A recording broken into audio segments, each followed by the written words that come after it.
அருட்பெருஞ்சோதி அருட்பெருஞ்சோதி தனிப்பெரும் கருணை அருட்பெருஞ்சோதி. எல்லா உயிர்களும் இன்புற்று வாழ்க, வள்ளல் மலரடி வாழ்க வாழ்க.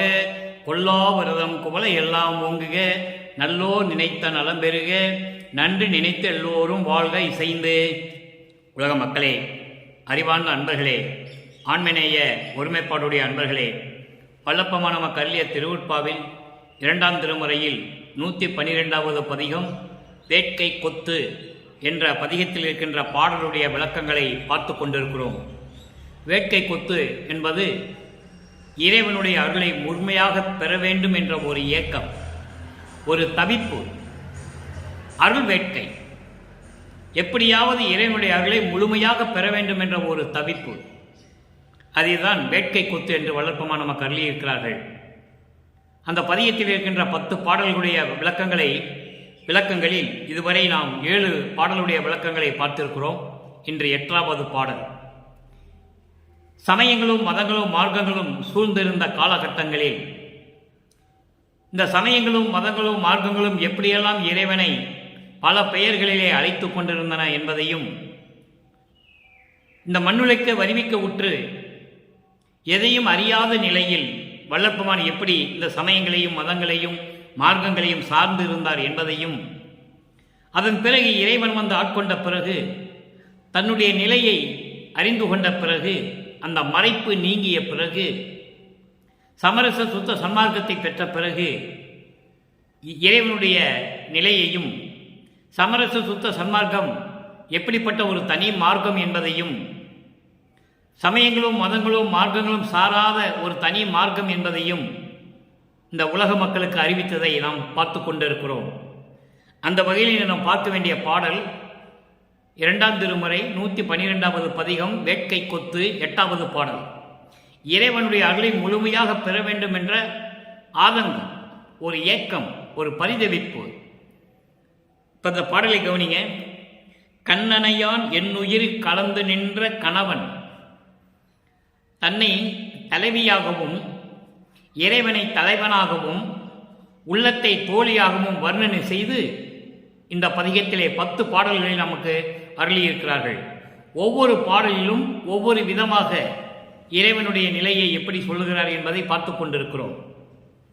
கண் அணையான் என்னுரியில் கலந்து நின்ற கணவன், கணக்கறிவான் பிணக்கரியான் கருணை நடராசன், தன்ன அணையாம் இளம் பருவம் தன்னில் என்னை தனித்து தானே வந்து அருள் புரிந்து தனி மாலை புனைந்தான். நல்லா கவனிக்கணும் நீங்க.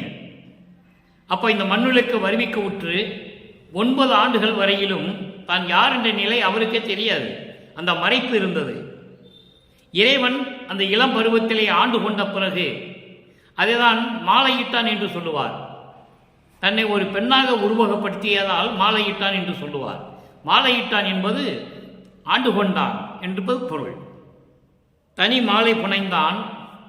பெண்ணனையார் கண்டபடி பேசவும், பெண்ணனையார் கண்டபடி பேசவும் நான் பூசா பெருமையோடும் இருந்தேன். என் அருமையெல்லாம் அறிந்தான், என் அருமையெல்லாம் அறிந்தான். உன்னனையா வகை வரவு தாழ்த்தனன், உன்னறியா வகை வரவு தாழ்த்தனன். இன்று அவன் தன் உள்ளம் அறிந்தும் விடுவேனோ, இன்று அவன் தன் உள்ளம் அறிந்து விடுவேனோ. உரைப்பாய் என் தோழி, சொல்லுவாயாக என் தோழி என்று சொல்லுகிறார். உள்ளத்தை தோழியாக வர்ணனை செய்து சொல்லுகிறார். இப்போ இந்த பாடலுடைய பதவுரையும் விளக்கமும் பாருங்க. கண்ணனையான், கண்ணனையான் என்பது என் கண் போன்று விளங்கிக் கொண்டிருக்கின்ற இறைவன். கண் அணையான், கண் அணையான் என்பது என் கண் போன்று விளங்கிக் கொண்டிருக்கின்ற இறைவன். என் உயிரில் கலந்து நின்ற கணவன், இறைவன் மீது காதல் கொள்கிறார். அதைதான் தலைவனை கணவனாக உருவகப்படுத்தி சொல்லுகிறார். என் உயிரில் கலந்து நின்ற கணவன் கணக்கறிவான். கணக்கறிவான் என்பது என்னை பற்றி நல்லாக தெரியும், அதோடு மட்டுமல்ல என்னுடைய நிலையையும் அறிந்து கொண்டவன். காரணம், இவனால் தானே நான் இந்த மண்ணுலைக்கு வருவிக்க உற்றேன். அப்போ என்னுடைய நிலை அவனுக்கு கண்டிப்பாக தெரியும். கணக்கறிவான் பிணக்கறியான். பிணக்கறியான் என்பது வேறுபாடு இல்லாதவன், பேதம் பார்க்காதவன், நீ நான் என்று வேறுபாடு இல்லாமல் இருக்கின்றவன். பிணக்கறிவான் முரண்பாடு இல்லாதவன், வேறுபாடு இல்லாதவன். கருணை நடராசன், கருணை உள்ளம் கொண்ட நடராஜன், இறைவனை நடராஜன் என்று சொல்லுகிறார். தன்னனையாம் இளம் வருவந்தன்னில் என்னை தனித்து தானே வந்து அருள் புரிந்து. இந்த தானே வந்து அருள் புரிந்து அருமையான விளக்கம், அந்த வரிக்கு அருமையான விளக்கம் இருக்கிறது. அவரே விரும்பி வருகிறார். எதுவும் அறியாத புரியாத அந்த இளம் பருவத்தில் என்னை தனித்து, நான் தனியாக இருந்த பொழுது தானே வந்து, அதாவது ஏன் இந்த மண்ணுலக்கு வருவிக்க உற்றோம், எதற்காக நாம் இந்த மண்ணுலக்கு வருவிக்க உற்றோம் என்று கூட தெரியாத நிலையில் தவித்து கொண்டிருந்த போது தானே வந்து தனித்து, நான் தனிமையாக இருந்து கொண்டிருந்த இடத்தில் தானே வழிந்து வந்து விரும்பி வந்து தனி மாலையனை புனைந்தான். தனி மாலை என்பது அருள் மாலை, அருள் மாலை என்பது ஆட்கொண்டான். எனக்கு அருள் புரிந்து என்னை ஆட்கொண்டான். ஆட்கொண்ட பிறகு வரவில்லை. 9வது ஆண்டில் ஆட்கொண்ட பிறகு திரும்பி வரவில்லை. அப்ப அவருடைய நிலையை சொல்லுகிறார். பெண்ணனையார் கண்டபடி பேசவும், பெண்கள் எல்லாம் என்னை கண்டபடி பேசவும். இவரை ஒரு பெண்ணாக வர்ணனை செய்ததனால் பெண்கள் என்று சொல்லுகிறார். ஆனால் பாடலின் மைய கருத்து உலக மக்கள், மக்கள் மொத்தமாக சொல்லலாம். பெண்கள் ஆண்கள் எல்லாரும் சேர்ந்து என்னை கண்டபடி பேசுகிறார்கள், வாய்க்கு வந்தபடி எல்லாம் பேசுகிறார்கள். இருந்தாலும் அப்படி பேசினாலும் நான் கூசாமல் வெட்கப்படாமல் பெருமையோடு இருந்தேன். இவ்வளவு அற்புதமா சொல்றார் பாருங்க. நீ அவனை பற்றி நினைச்சிட்டு இருக்க, என்னமா அவன் வந்தான்ற, உன் ஆட்கொண்டான் என்று சொல்ற, இன்னும் காணல. இப்படி எல்லாம் பெண்கள், அதாவது உலக மக்கள் கண்டபடி பேசவும் நான் வெட்கப்படாமல் பெருமையோடு இருந்தேன். ஏனென்றால் இறைவன் வந்து என்னை ஆட்கொண்டு விட்டான், எப்படியும் வருவான். அந்த நம்பிக்கையோடு நான் இருந்ததனால் இவர்கள் எல்லோரும் எப்படி பேசினாலும் சரி, வாய்க்கு வந்தபடி திட்டினாலும் சரி, நான் வெட்கப்படாமல் பெருமையோடு இருந்தேன். பெருமையோடும் இருந்தேன். என் அருமையெல்லாம் அறிந்தான். எவ்வளவு செய்தாலும் ரொம்ப பொறுமையாகவும் அறிவுள்ளவளாகவும் இருக்கிறார்களே என்று சொல்லி என் அருமையை அவன் புரிந்து கொண்டான். என் அருமையை அவன் புரிந்து கொண்டான். உன்னகையா வகை வரவு தாழ்த்தனன். உன்னகையா வகை, உன்னகையா வகை என்றால் உள்ளத்தில் எப்படியாவது வர வேண்டும் என்று நினைத்தாலும் கூட வரவு தாழ்த்தினன். வருவதற்கு காலந்தாமதம் செய்கிறான், வருவதற்கு காலந்தாமதம் செய்கிறான். என் உள்ளம் வருந்தும்படி காலந்தாமதம் செய்து கொண்டிருக்கிறான். ஆனால் எப்படியும் வருவான், எப்படியும் வருவான். தாழ்த்தனன் இவன்தன், இவனுடைய உள்ளம் அறிந்தும் விடுவேனோ, அவனுடைய உள்ளத்தில் நான் இருப்பது தெரிந்து கொண்டேன், அறிந்து கொண்டேன். அப்படி அறிந்து கொண்டு நான் அவனை விடுவேனா என்று தோழியிடம் சொல்லுவது போல இந்த பாடலை நமக்கு அருளி இருக்கிறார்கள்.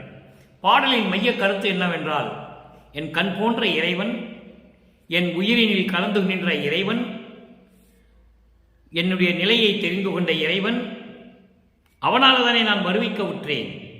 என் நிலையை தெரிந்து கொண்ட இறைவன் முரண்பாடு இல்லாதவன், பேதம் பார்க்காதவன். அப்படிப்பட்ட இறைவன் கருணை உள்ளம் கொண்ட நடராசன். இப்படிப்பட்ட இறைவன் தன்னை அணையாம் இளம் பருவந்தனில் ஒன்றும் அறியாத, ஏதும் அறியாத சின்ன இளம் வயதினிலே என்னை வந்து ஆட்கொண்டான். அதன் பிறகு வரவே இல்லை. இதை கண்டு உலக மக்கள் எல்லாம் என்னை வெட்கப்படும்படி பேசுகிறார்கள். பேசினால் பேசிட்டு போகட்டுமே என்று நான் பெருமையோடு இருந்தேன். எப்படியும் என்னை ஆட்கொண்டவன் திரும்பி வருவான் என்ற நிலை எனக்கு தெரியும். அதனால் அவனுடைய நிலை அறிந்து கொண்டேன். அவனை நான் விடமாட்டேன், பார்த்து கொண்டே இரு தோழி என்று சொல்லி உள்ளத்திடம் சொல்லுவது போல இந்த பாடலை நமக்கு அருளி இருக்கிறார்கள். இப்ப இந்த பாடலினுடைய விளக்கத்தை கோர்வையாக சொல்லுகிறேன்.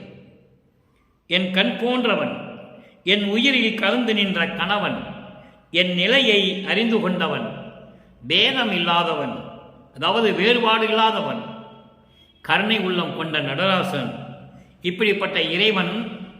ஏதும் அறியாத இளம் பருவத்திலே என்னை தனியாக தானே வந்து வலிய வந்து விரும்பி எனக்கு அருள்மாலை அணிவித்தான், என்னை ஆட்கொண்டான். பெருமையோடு இருந்தேன். பெண்கள் எல்லாம் என்னை வெட்கப்படும்படி பூசும்படி பேசிக் கொண்டிருந்தாலும் நான் பெருமையோடு இருந்தேன். ஏனென்றால் அவன் நிலையை நான் அறிந்தவன். என் அருமையெல்லாம் அறிந்து கொண்டான். உள்ளம் வருந்தும்படி இன்று தாமதமாக வருவதற்கு நினைத்தான். அத உன்னகையாவகை வரவு தாழ்த்தனன். வருவதற்கு காலம் தாமதம் செய்து கொண்டிருக்கிறான். அப்படிப்பட்ட இறைவனுடைய உள்ளத்தை நான் அறிந்தும் விடுவேனா? அவனை நான் விடமாட்டேன் தோழி, நீ பார்த்து கொண்டே இரு, நீ என்ன சொல்லுகிறாய் என்று சொல்லி தோழியிடம் சொல்லுவது போல இந்த பாடலை நமக்கு அருளியிருக்கிறார்கள் வல்லப்பெருமானவர்கள். வல்லப்பெருமானவர்கள் இந்த மண்ணிலுக்கு வருவிக்க விட்டதன் நோக்கமே சமரச சுத்த சன்மார்க்கத்தை இறைவனிடமிருந்து பெற்று அதை உலக மக்களுக்கு தெரியப்படுத்த வேண்டும். உலக மக்களை எல்லாம் இந்த சமரச சுத்த சன்மார்க்க சங்கத்தில் சேர்க்க வேண்டும். காரணம், இந்த 4 யுகங்களிலுமே திரேத யுகம், திரேத யுகம், துவார யுகம், கலியுகம். கலியுகம் முடிந்துவிட்டது. 1900 ஆண்டுகளிலே கலியுகம் முடிந்துவிட்டது என்பதை நமது இறைவன் வல்லப்பெருமானவர்கள் தெளிவுபட கூறியிருக்கிறார்கள். அப்ப இந்த 4 யுகங்களிலுமே இந்த சமயங்களும் மதங்களும் மார்க்கங்களும் சூழ்ந்து கொண்டு அந்த நெறிகளிலே மக்களை புகுத்தி கொண்டு இருந்த அந்த மத தலைவர்கள், பதத்தலைவர்கள், சமயத் தலைவர்கள், இந்த நிலை மாற வேண்டும். ஏனென்றால் அந்த யுகங்கள் முடிந்து விட்டது. அந்த சமயங்களும் மதங்களும் மார்க்கங்களும் ஆட்சி செய்து கொண்டிருந்த காலங்களும் முடிந்து விட்டது. அந்த சமயங்களையும் மதங்களையும் மார்க்கங்களையும் ஆட்சி செய்து கொண்ட அதிகார தலைவர்களும் பதத்தலைவர்களும் மாண்டு விட்டார்கள். இப்படிப்பட்ட சூழ்நிலையில் சமரச சுத்த சன்மார்க்க காலம் வந்திருக்கிறது. இந்த காலகட்டத்தில் மக்களை எல்லாரும் ஒன்று திரட்டி சமரச சுத்த சன்மார்க்கத்தில் இணைக்க வேண்டும் என்ற நோக்கத்திற்காகத்தான் வல்லப்பெருமானவர்கள் இந்த மண்ணுலக்கை வருவிக்க விட்டார் என்பதை இங்கே நான் பதிவு செய்ய கடமைப்பட்டிருக்கிறேன். அருட்பெருஞ்சோதி அகவலிலே சொல்லுவார், ஆன்ற சன்மார்க்கம் அணிபெற என்னைத்தான் ஈன்று அமுது அளித்த இனிய நற்றாயை என்று சொல்லுவார். என்னையும் இரக்கந்தன்னையும் ஒன்றாக இருக்க இசைவித்து மன்னி வாழ்வுற வருவித்த கருணை வள்ளல் நீ என்று சொல்லுவார். வருவித்த வண்ணமும் நானே, இந்த மாநிலத்தை செய்யும் வண்ணமும் நானே, தெளிவாக சொல்லுவார். ஆக இப்படிப்பட்ட நிலை இறைநிலையில் இருக்கின்றவர் வல்லப்பெருமானவர்கள். இப்படிப்பட்ட சமரச சுத்த சன்மார்க்கத்தை மக்களிடம் சேர்க்க வேண்டும் என்பதற்காக, மக்களும் இன்புற்று வாழ வேண்டும் என்பதற்காக, உலக மக்களிடம் தெரிவிப்பதற்காக நமக்கு இந்த 6 திருமறைகளையும் வல்லற்பெருமான் நமக்கு அருளி இருக்கிறார்கள் என்பதை நீங்கள் புரிந்து கொள்ள வேண்டும். எப்படி வருவிக்க உற்றேன் என்பதை கூட வல்லற்பெருமான் தெளிவாக சொல்லுகிறார். அகத்தை கருத்து புறத்தை வெளுத்திருந்த உலக அனைவரையும் சகத்தை திருத்தி சன்மார்க்கத்தை அடைவித்திட அவரும் இகத்தை பரத்தி பெற்று, இகம் என்றால் இந்த மண்ணுலகிலே எல்லா வகையான சந்தோஷங்களையும் பெற்று மகிழ்ந்திடுவதற்கென்றே அவர்களெல்லாம் இன்புற்று வாழ வேண்டும் என்பதற்காகவே என்னை உகத்தே இறைவன் வருவிக்க விற்றேன். இந்த யுகத்தில், உகம் என்பது இந்த யுகம், இந்த யுகம் என்பது ஒளி யுகம், சமரச சுத்த சன்மார்க்க காலம். இந்த உகத்தே என்னை இறைவன் வருவிக்க விற்றேன், அருளை பெற்றேனே என்று சொல்கிறார்.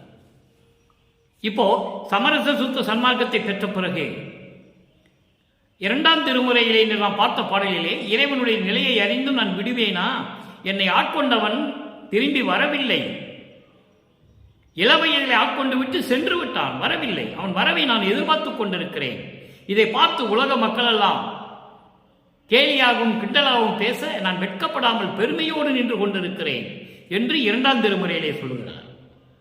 அதே இறைவன் மகனை முழுவதுமாக ஆட்கொண்டு, நமது இறைவன் வல்லற்பெருமானவர்களை முழுவதுமாக அருட்பெருஞ்சோதி ஆண்டவர் ஆட்கொண்டு சமரச சுத்த சன்மார்க்கத்தை கையிலே கொடுத்து இந்த பிரபஞ்சத்தை ஆள்வாயாக மகனே என்று சொல்லும்போது எப்படி எந்தெந்த நிலையில் உலக மக்களுக்கு தெரியப்படுத்துகிறார் வல்லற்பெருமான் என்பதை 6ஆம் திருமுறையிலே பார்க்க போகிறோம். 6ஆம் திருமுறை 74வது பதிகம், தலைவி தோழிக்கு உரைத்தல்.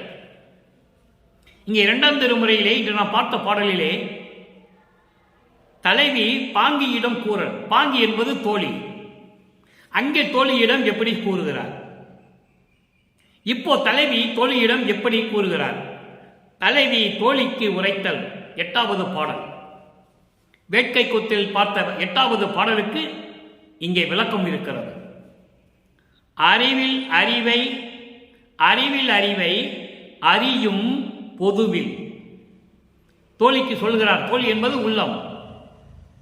அங்கே இறைவனை ஆட்கொண்டு விட்டான், நான் அதுக்கு பிறகு பார்க்கல, வருவதற்கு காலதாமதம் செய்கிறேன் என்று சொல்லுகிறார். ஏன் காலதாமதம் செய்தார் என்பதை இங்கே விளக்குகிறார். சமரச சுத்த சன்மார்க்கத்தை அப்போ நான் பெறவில்லை, அதனால் காலம் தாமதம் செய்கிறார். சமரச சுத்த சன்மார்க்கத்தை பெற்ற பிறகு தோழியிடம் எப்படி சொல்லுகிறார்? அறிவில் அறிவை அறியும் பொதுவில்.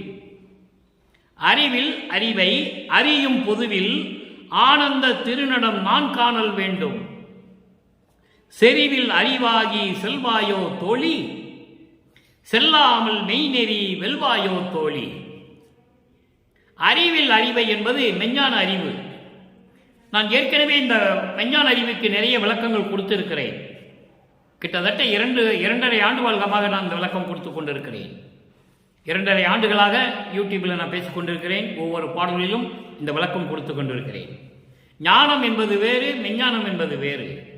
ஞானம் என்பது இறைவனுடைய அருளை பெற்றுக்கொண்டு பாடல்களை பாடுவது, இறைவனை அருளை பெற வேண்டும் என்பதற்காக இறைவனை பற்றி புகழ்ந்து பாடுவது, அதனால் அந்த ஞானத்தை பெறுவது. மெஞ்ஞானம் என்பது அப்படி அல்ல. மெஞ்ஞானம் என்பது முக்காலத்திலும் அறிந்த ஞானம். முக்காலத்திலும் அறிந்த ஞானம். மெஞ்ஞானம் அறிந்தவன் தான் ஞான சித்தியை அடைய முடியும். ஞானம் அடைந்தவர்கள் கர்ம சித்தியை அடையலாம், யோக சித்தியை அடையலாம். கர்ம சித்தி என்பது 3.25 நாளிகளிலிருந்து 3.25 வருடம் வரைக்கும் தான் அந்த சித்திகள் பலிக்கும். அதற்கு பிறகு வேலை செய்யாது. யோக சித்திகள் என்பது 12 வருடத்திற்கு மேல், அதிகபட்சமாக 108 வருடத்திற்குள் அந்த சித்திகள் வேலை செய்யும். அதன் பிறகு வேலை செய்யாது. இப்படி கர்ம சித்தியும் யோக சித்தியும் அடைந்தவர்கள் தான் கோடான கோடி பேர்கள் இந்த மண்ணிலே தோன்றினார்கள். ஞான சித்தி என்பது மெஞ்ஞானம் உடையவர்கள் அடையக்கூடியது. முத்திக்கு அப்புறம் ஞான சித்தி என்பதை பல இடங்களிலே வளர்ப்பும் தெளிவாக கூறியிருப்பார்கள். அந்த விளக்கம்லாம் நான் கொடுத்திருக்கிறேன். இப்போது நமக்கு நேரம் பத்தவில்லை, பாடலுடைய விளக்கம் பார்க்க வேண்டும். ஆக மெஞ்ஞானம் என்பது வேறு, ஞானம் என்பது வேறு. அப்படி மெஞ்ஞானத்தை அறியக்கூடிய, அறிவில் அறிவை, மெஞ்ஞானம் என்கின்ற அறிவை அறியக்கூடிய சத்திய ஞான சபையில் ஆனந்தமாக திருநடனம் அடிக்கின்ற இறைவனுடைய நடனத்தை நான் பார்க்க வேண்டும், நான் காணல் வேண்டும் என்று சொல்லுகிறார் தோழியிடம். அப்போ தோழியிடம் சொல்லும்போது தோழிக்கு ஒரு அறிவுரை சொல்லுகிறார். எப்படி? செறிவில் அறிவாகி செல்வாயோ தோழி, நீ அடங்காதவளாக நான் சொல்லுவதை கேட்க வேண்டும். கேட்காமல் அடங்காதவளாக நீ செல்வாயா? அப்படி சென்று விட்டால் நீ மெய்நெறியை பெற்றுக்கொள்ளுவாயா? சமரச சுத்த சன்மார்க்கத்தை நீ பெற்றுக்கொள்வாயா? பெற முடியாது. நான் சொல்லுகிறபடி நீ கேள். மெஞ்ஞான அறிவை கட்டக்கூடிய அந்த சத்தியஞான சபையிலே ஆனந்தமாக பேரின்பமாக அருள் நடனம் செய்து கொண்டிருக்கின்ற அருப்பெருஞ்சோதி ஆண்டவருடைய நடனங்களை, அந்த நடனத்தை நான் பார்க்க வேண்டும். நீ என்னுடன் வர வேண்டும். நான் சொல்லுவதை கேட்டு அடங்கி வர வேண்டும். அதான் சொல்கிறார், செறிவில் அறிவாகி என்று சொல்லுகிறார். அடங்காதவளாக இருக்கக்கூடாது. நான் சொல்லுவதை கேட்டு அடங்கி என்னோடு வர வேண்டும். அப்படி வந்தால்தான் நாம் சமரச சுத்த சன்மார்க்க சத்திய நெறியை பெற முடியும். அப்படி நீ வராவிட்டால் நீ பெற்றுக்கொள்வாயா? பெற முடியாது என்ற விளக்கத்தை இந்த பாடலிலே நமக்கு அருளியிருக்கிறார்கள். ஆக சமரச சுத்த சன்மார்க்கத்தை பெற்றுக்கொள்ள வேண்டும். சமரச சுத்த சன்மார்க்க சத்திய நெறிகளை கடைபிடிக்க வேண்டும்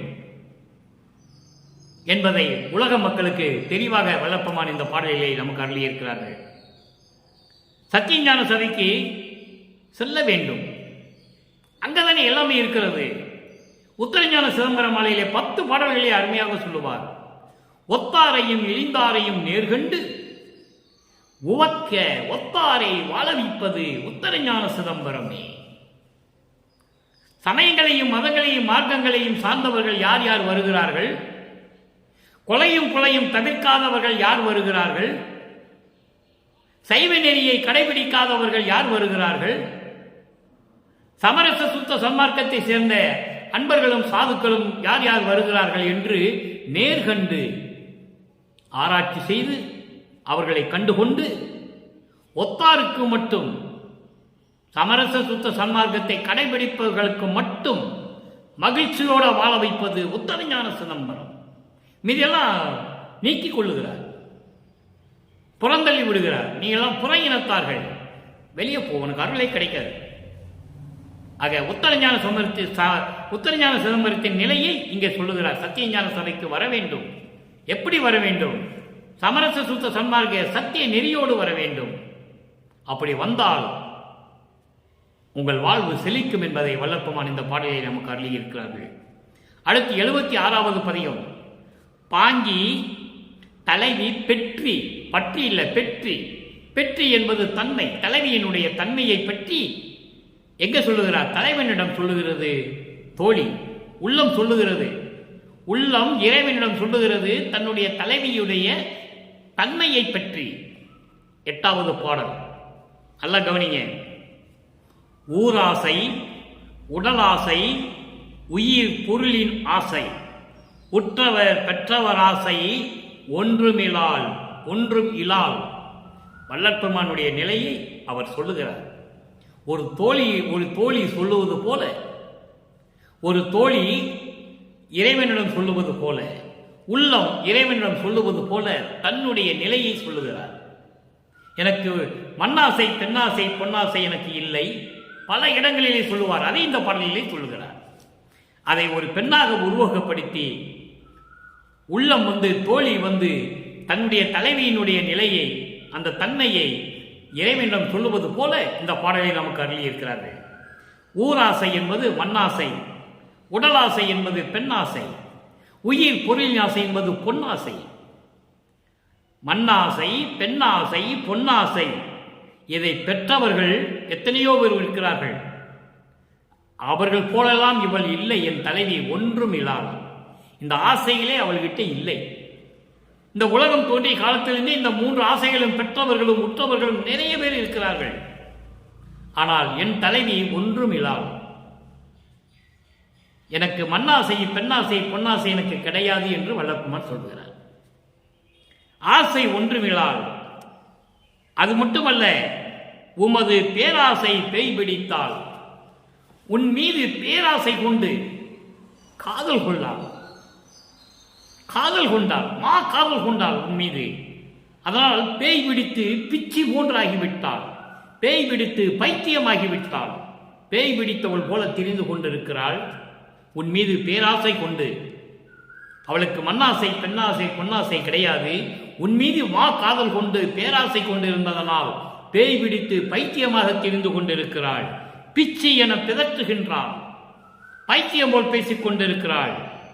பிறர் பெயர் கேட்டீலோ, பிறருடைய பெயரை சொன்னாலே சரி, உடனே பிறர் பெயரை சொன்னால் சரி, உடனே நாரசம் செவி புகுந்தால் என்ன நலிகின்றாள். நாராசம் செவி புகுந்தால் அப்படின்னா, இந்த பழுக்க காய்ச்சின இரும்ப காதுக்குள்ள விட்டா எவ்வளவு துன்பமா இருக்கும், அதை இங்க சொல்லுகிறார். பழுக்க காய்ச்சின இரும்பு துண்டை காதில் விட்டால் எப்படி துன்பமாகுமோ அதுபோன்று துன்பப்பட்டு கொண்டிருக்கிறாள். பிறர் பெயரை சொன்னாலே, உன் பெயரை மட்டும் சொன்னால் மகிழ்ந்து கொண்டிருக்கிறாள். பிறருடைய பெயரை கேட்டாலே உடனே இரும்பு துண்டை காதில் விட்டால் எப்படி துன்பப்பட முடியுமோ அந்த அளவுக்கு துன்பப்பட்டு கொண்டிருக்கிறாள். நலிகின்றாள் என்று சொல்லுவார். நாடு அறிந்தது இது, இது உலகத்துக்கே தெரியும். எவ்வளவு தெளிவா சொல்றார் பாருங்க, உலகத்துக்கே தெரியும். இந்த வரிக்கு நான் ஒரு எடுத்துக்காட்டு சொல்ல கடமைப்பட்டிருக்கிறேன். உன்னை மட்டும் காதலிக்கிறாள், ஆனால் வேறவர் பெயர்களை சொன்னால் உடனே பழுக்க காய்ச்சின இரும்பு துண்டை காதில் விட்டால் எப்படி துன்பம் கிடைக்குமோ அதுபோல் துன்பப்பட்டு கொண்டிருக்கிறாள் என்று சொல்லுகிறார். அதைதான் சொல்லுவார், உன்னை மறக்கவும் மாட்டேன், மற்ற தெய்வங்களை மதிக்கவும் மாட்டேன். மறந்தும் என்ற நாவால் சிறு தெய்வ நாமங்களை உரைக்கவும் மாட்டேன். மறந்து கூட அவர்கள் நான் சொல்ல மாட்டேன், பெயர் சொல்ல மாட்டேன். உன்னுடைய பெயர் மட்டும் நான் சொல்லுவேன். இது எல்லாமே சிறு தெய்வங்கள் என்பதை ஒரு பாடலிலே சொல்லுவார். அதை தான் இங்கே சொல்லுகிறார். பிறர் பெயர் கேட்ட உடனே பழுக்கின காய்ச்சி பளிச்சு, அதாவது பழுக்க காய்ச்சிய இரும்பு துண்டை காதில் விட்டால் எப்படி வேதனைப்படுவோமோ அதுபோன்று பிறருடைய பெயரை சொன்னாலே வேதனைப்படுகிறாள். அடுத்து பாருங்க, இது நாடு அறிந்தது, இது உலகம் அறிந்ததுதான். நங்கை இவள் அளவில் நீர் ஆசைப்பட்டது உண்டேல் வாய் மலர வேண்டும். என்னுடைய தலைவியை பொறுத்த மட்டில், இந்த பெண்ணை பொறுத்த மட்டில் நீர் ஆசைப்பட்டது உண்மையானால், இவள் மீது நீர் ஆசை கொண்டது உண்மையானால் வாய் திறந்து சொல்ல வேண்டும். ஏன் வாய் மூடிட்டு இருக்க? சொல்லு. உன் மீது காதல் கொண்டால், உன்னுடைய பெயரை கேட்டால்தான் மகிழ்ந்து கொண்டிருக்கிறாள். மற்றவர்கள் பெயரை சொன்னாலே இரும்பு காய்ச்சிய பழுக்க காய்ச்சிய இரும்பு துண்டை காதில் விட்டது போல துன்பப்பட்டு கொண்டிருக்கிறாள். நீர் உண்மையாகவே அவள் மீது ஆசை கொண்டது உண்மையானால், ஆசைப்பட்டது உண்டேல் வாய் மலர வேண்டும். உடனே நீங்கள் சொல்ல வேண்டும், நித்திய மாமணி மன்றில் அழிவில்லாத, நித்தியம் என்பது அழிவில்லாத சத்தியஞான சபையிலே விளங்கிக் கொண்டிருக்கின்ற பெரிய துரையே. பெரிய துரை யார்? அருட்பெருஞ்சோதி ஆண்டவர். ஆதியும் மந்தமெல்லாம் தோன்றிய இறைவன், எல்லாருக்கும் பெரிய இறைவன், ஒரே இறைவன் அருட்பெருஞ்சோதி ஆண்டவர். அதான் பெரிய துரையை என்று சொல்லுகிறார். அடுத்து பதிகம் 77. இந்த 3 நிலைகளுக்காக தான், அதாவது இவ்வளவு விளக்கம் இருக்கிறது நண்பர்களே, சொல்லாமல் இருக்க முடியாது. இப்போ நாம் பார்த்த வேட்கை கொத்துல 3 நிலைகள் இருக்கிறது. கண்ணனையான், என் உயிரில் கலந்து நின்ற கணவன், கணக்கறிவான், பிணக்கறியான், கருணை நடராசன். அதற்கு விளக்கம் பார்த்து விட்டோம். அடுத்து தன்னை அணையாம் இளம் பரமந்தன்னில், இளம் பருவத்திலே என்னை ஆட்கொண்டு விட்டு சென்று விட்டான், தானே வந்து வழியாக கொண்டு விட்டு சென்று விட்டான். அதுக்கு ஒரு விளக்கம். அடுத்து அவன் வரவு காலதாமதமாகிறது, அவனுடைய உள்ளத்தை நான் தெரிந்து கொண்டேன், அவனை விடுவேனா என்று இந்த 3 நிலைகளை அந்த பாடலிலே சொல்லியிருக்கிறார். அதுக்கான விளக்கம் தான் பார்த்து கொண்டிருக்கிறோம். இப்போ 77வது பதிகம், தலைவி தலைவன் செயலை தாய்க்கு உரைத்தல். தலைவி தலைவனுடைய செயலை அங்கே வரலன்னு சொல்லுவார். என்னை வந்து ஆட்கொண்டு விட்டு சென்று விட்டான், திரும்பி வரவில்லை. ஆனால் அவன் எப்படியாவது வருவான் என்று நான் காத்து கொண்டிருக்கிறேன், பெருமையோடு இருந்து கொண்டிருக்கிறேன். உலக மக்கள் பேசினாலும் கூட வெட்கப்படாமல் நான் பெருமையோடு காத்து கொண்டிருக்கிறேன் என்று வேட்கை கொத்திலே அந்த 8வது பாடலிலே இன்று நாம் பார்த்திருக்கிறோம். அதற்கு இங்கே பதில் கூறுகிறார். போன இறைவன் எப்படி வருகிறார், எப்படி கைப்பிடிக்கிறார் என்பதை சொல்லுகிறார். நல்ல கவனிக்கணும். பார்வோடு விண்ணும் படைத்த பண்பாளர், பார்வோடு விண்ணும் படைத்த பண்பாளர், பற்றம்பலத்தால் சொல் சிற்றம்பலத்தால் வாழிடும் கொங்கையர் மங்கையரோடே மன்றகம் பாடி மகிழ்கின்ற போது, ஏர் உடம்பு ஒன்று என என்னால் நீ என்னேல் நீ பெண்ணே, என் உடம்பு உன்னை இணைத்து இங்கே எமக்கே ஈர் உடம்பு என்கின்றார் என்னடி அம்மா, என் கைப்பிடிக்கிறார் என்னடி அம்மா. நல்லா பாருங்க பொருள். பாரோடு விண்ணும், இந்த மண்ணுலகத்தையும் மட்டுமல்ல விண்ணுலகத்தையும் படைத்த பண்பாளர் இறைவனை சொல்லுகிறார், இறைவன் வரவை சொல்லுகிறார். அங்கே இறைவன் வரவை காத்து கொண்டிருப்பார். இறைவன் வரவில்லை, காலந்தாமதமாக கொண்டிருக்கிறது என்று 2ஆம் திருமுறையிலே சொல்லுவார். அதற்கு விளக்கம் இங்கே இருக்கிறது. மண்ணுலகத்தையும் விண்ணுலகத்தையும் படைத்த பண்பாளர், அதோடு மட்டுமல்ல எல்லா வரங்களையும் நல்ல பலன்களையும் தரக்கூடிய என்று சொல்லக்கூடிய சிற்றம்பலத்தார். சிற்றம்பலத்திலே இருக்கின்ற இறைவன் நல்ல பலன்களையும் நல்ல வரன்களையும் நல்லவைகளையும் கொடுக்கக்கூடிய இறைவன் என்று சொல்லப்படுகின்ற சிற்றம்பலத்தார். சிற்றம்பலத்தில் இருக்கின்ற இறைவன் வாரிடு கொங்கையர் மங்கையரோடே மன்றகம் பாடி மகிழ்கின்ற போது, இந்த வாரிடும் கொங்கையர் என்பது கச்சை அணிந்த பெண்கள். இந்த கச்சை என்பது ஒரு விதமான ஆடை. இந்த கச்சை ஆடை எப்போ அணிந்து கொள்வார்கள் என்றால், பரதநாட்டியம் ஆடும்போது, நடனம் ஆடும்போது அந்த கொங்கைகளை தனியாக காட்டக்கூடிய ஒரு ஆடை. இறுக்கமான ஒரு ஆடை.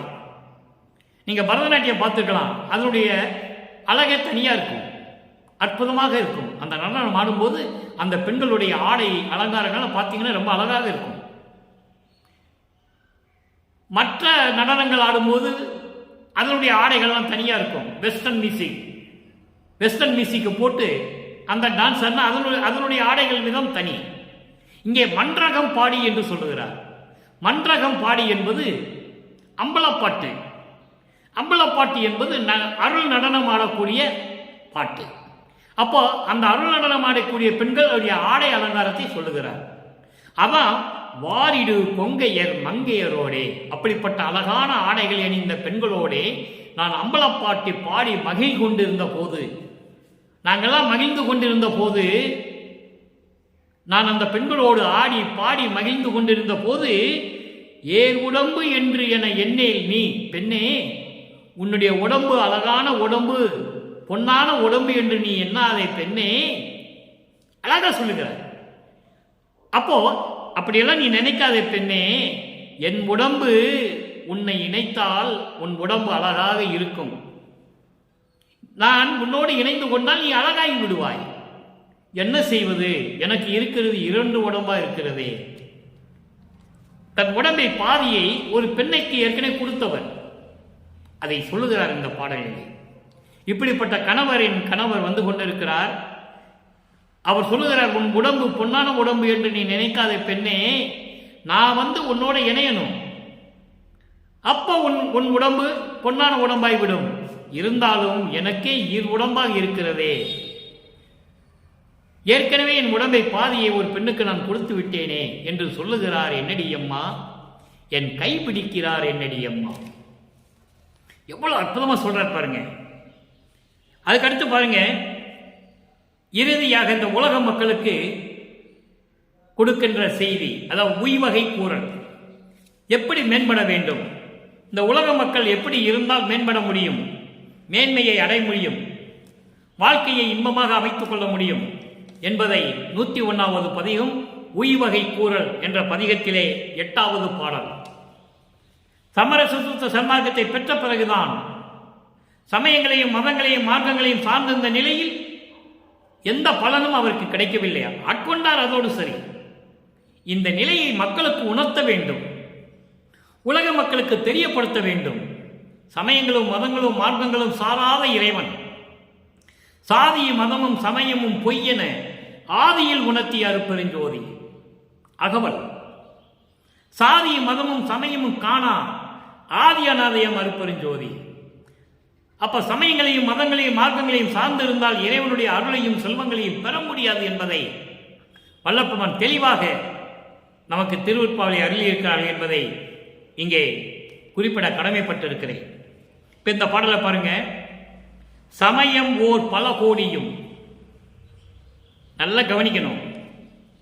சமயம் ஓர் பல கோடியும், சமயங்கள் தோறும் அமையும் தெய்வங்கள் அனந்தமும், ஞான சன்மார்க்கத்து எமையும் உம்மையும் உடையது ஓர் அம்பலத்து இறையும் அமைய அம்பலத்தாடும் பொற்பதமும் என்று அறிமின்.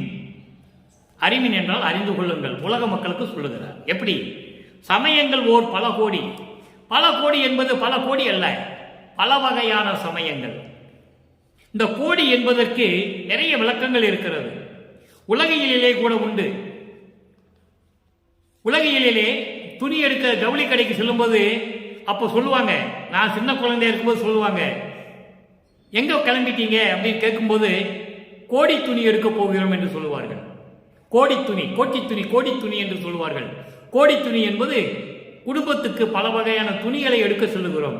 குழந்தைகளிலிருந்து பெரியவங்கள் வரைக்கும் பல வகையான துணிகள், அது பேர் தான் கோட்டி துணி, கோடி துணி என்று சொல்லுவார்கள். அப்போ அந்த கோடி என்பது பல வகையான சமயம் ஓர் பல கோடியும், சமயங்கள் பல வகையான சமயங்கள். பல வகையான சமயங்கள் என்பது சைவம், வைஷ்ணவம், கௌமாரம், சௌரம், காணாப்பத்தியம், சாகரம். சைவம் சைவ நெறியை கொண்ட சமயங்கள், வைணவம் திருமாலினுடைய நெறிகளை கொண்ட சமயம், கௌபாரம் முருகனை வழிபடக்கூடிய சமயம், காணாபத்தியம் விநாயகனை வழிபடக்கூடிய சமயம், எல்லாமே முரண்பாடுகள் உண்டு. நல்லா கவனிச்சிக்கணும் நீங்க. ஒவ்வொரு சமயத்துக்கும் ஒவ்வொரு சமய தலைவனுக்கும் முரண்பாடுகள் உண்டு. சைவ சமயத்தில் இருக்கிறவன் திருநூறு பூசுவான், வைஷ்ணவ சமயத்தில் இருக்கிறவன் நாமம் இடுவான். நாமத்திலேயே பல வகையான நாமம் உண்டு. கொண்டி நாமம், பாத நாமம், ஒத்த நாமம், சந்தன நாமம், பல நாமங்கள் உண்டு. முருகனை கும்பிடுவர்கள் திருநீறு பூசுவான், அதிலே சந்தனத்தையும் குழச்சி பூசிக்குவான். காணாபத்தியம் திருநீறு பூசுவாங்க, சந்தனம் பூசுவாங்க. சௌபாரம் அவன் சூரியனை கும்பிடுவங்கள், அது ஒரு மாதிரியான ஒரு அலங்காரம். சாகரம் அம்மனை வழிபடுகிறவர்கள் குங்குமம் இட்டு கொண்டுவார்கள். இப்படி ஒவ்வொரு சமயத்துக்கும் ஒரு முரண்பாடு உண்டு. வழிபாட்டு முரண்பாடுகள் உண்டு. சமய தலைவர்களினுடைய முரண்பாடும் உண்டு. ஆனால் இவற்றையெல்லாம் நீக்க வேண்டும். இது தேவையில்லை. உலக மக்களுக்கு தேவையில்லாமல் படைத்து விட்டார்கள், தேவையில்லாமல் மக்களிடம் புகுத்தி விட்டார்கள். இதை நீக்க வேண்டும் என்பதற்காகத்தான் தனி மார்க்கமான சமரச சுத்த சன்மார்க்கத்தை நிறுவி அருட்பெருஞ்சோதி ஆண்டவர் தன் மகனிடம் கொடுக்கிறார். வள்ளற்பெருமானிடம் கொடுத்து இந்த பிரபஞ்சத்தை இயக்க வைத்துக் கொண்டிருக்கிறார். அதை நீங்கள் நன்றாக புரிந்து கொள்ள வேண்டும். அதை தான் இங்கே சொல்லுகிறார். சமயம் ஓர் பல கோடியும், பல வகையான சமயங்களும் சரி. இந்த 6 வகையான சமயங்கள், இந்த சமயங்களும் சரி. இந்த சமயங்களில் சொல்லப்பட்ட தெய்வங்கள் பல அளவில் கணக்கில் அனந்தம். அனந்தம் என்பது அளவில் அடங்காதது, கணக்கில் அடங்காது. எத்தனைன்னு சொல்றீங்க? நான் எப்பயுமே அருட்பாவை பற்றி பேசும்போது மற்ற இந்த சிறு தெய்வங்களை பற்றி நான் பேசுவதே இல்லை. ஆனால் இங்கே பேச வேண்டிய கடமை இருக்கிறது. தெய்வங்கள் என்று சொல்லுகிறார். தெய்வங்கள் என்பது சிறு தெய்வங்கள். சமயங்களிலே சொல்லப்பட்ட தெய்வங்கள் அத்தையும் சிறு தெய்வங்கள், அது கணக்கிலே அடங்காது. ஒரே தெய்வத்துக்கு, சிறு தெய்வத்துக்கு பல பெயர்கள் உண்டு. கீரை மாரியம்மன் என்று சொல்லுவார்கள். தண்டு கீரை மாரியம்மன். பாருங்க, ஒரு கீரை தண்டு கீரை, தண்டு கீரை என்றது ஒன்று தானே. கீரை மாரியம்மன், தண்டு கீரை மாரியம்மன் உண்டு. இப்படி மாரியம்மன் என்ற பெயரிலே பல பெயர்கள் உண்டு. அதே போல் சைவ நிலையில் எடுத்துக்கொண்டால் சிவபெருமானை சொல்லும் பொழுது பல பெயர் வைத்து சொல்லுவார்கள். சொக்கன் என்று சொல்லுவார்கள், தியாகராஜன் என்று சொல்லுவார்கள், மகாலிங்கம் என்று சொல்லுவார்கள்.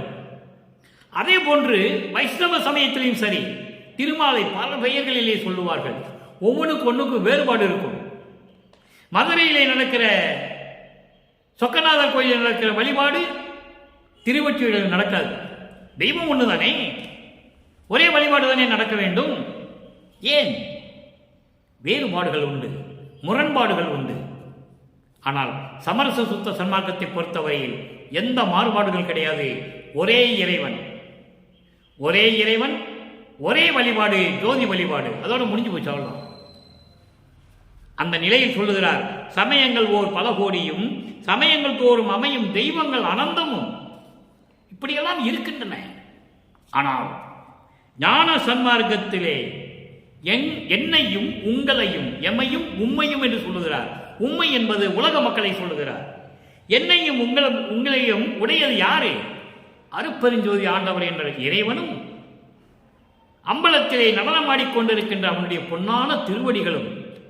இதை நீங்கள் அறிந்து கொள்ளுங்கள்.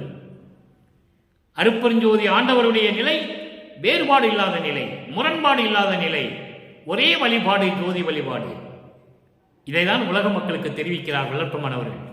எமையும் உம்மையும் உடையது ஓர் அம்பலத்து இறை. அம்பலத்து இறை யார்? அருட்பெருஞ்சோதி ஆண்டவர். அருட்பெருஞ்சோதி ஆண்டவர் இறையும் அமைய அம்பலத்தாடும் பொற்பதமும் என்று அறிந்தேன். இதெல்லாம் நீங்கள் அறிந்து கொள்ளுங்கள். அருட்பெருஞ்சோதி ஆண்டவரும் அவருடைய திருவடிகளும் தான் நமக்கு அடைக்கலம். சமரச சுத்த சன்மார்க்கத்தினுடைய நெறிகளை பின்பற்ற வேண்டும். அவருடைய இறைவன் அருட்பெருஞ்சோதி ஆண்டவரை வணங்க வேண்டும். அந்த சமயங்கள் எல்லாம் பல வகையான சமயங்கள் சொல்லப்பட்டதை, பல வகையான அந்த தெய்வங்கள், அனந்த வகையான அளவு கலந்த தெய்வங்கள், அதெல்லாம் நமக்கு தேவையில்லை. எல்லாமே சமரச சுத்த சன்மார்க்கத்தில் அடங்கியது, அடக்கியது. இனிமேல் இருக்க வேண்டிய காலம் சமரச சுத்த சன்மார்க்க காலம். ஒரே இறைவன் அருட்பெருஞ்சோதி ஆண்டவர், ஒரே வழிபாடு, ஜோதி வழிபாடு. சமயங்களும் மதங்களும் மார்க்கங்களும் இல்லாத வழிபாடு. அதாவது சுத்த சன்மார்க்கத்தின் சமரச சுத்த சன்மார்க்கத்தின் முக்கிய தடைகள் என்று சொல்லுகிறார். சமயங்களையும் மதங்களையும் மார்க்கங்களையும் விண்ணப்பத்திலே உண்டு, அந்த வழிபாடு நமக்கு தேவையில்லை என்று சொல்லுகிறார். அப்படிப்பட்ட நிலையில் இருந்து கொண்டு அன்பர்களே, அருட்பெருஞ்சோதி ஆண்டவரை வணங்கி மண்ணகல் விளக்கிலே தீபமேற்றி அமர்ந்து கொண்டு ஞானசரியை படித்து இறைவனுடைய அருளையும் அவருடைய செல்வங்களை எல்லாம் பெற்றுக்கொண்டு நோயற்ற வாழ்வில் நீங்கள் மனைவி மக்களோடு உறவினர்களோடும் வாழ்வாங்கு வாழ வேண்டும் என்று இறைவனுடைய தயவோடையும் கருணையோடையும் வாழ்த்தி இந்த வள்ளலார் ஊழியன் விடைபெறுகிறேன். மீண்டும் நாளை சந்திப்போம். நன்றி, வணக்கம். அருட்பெருஞ்சோதி அருட்பெருஞ்சோதி, தனிப்பெரும் கருணை அருட்பெருஞ்சோதி.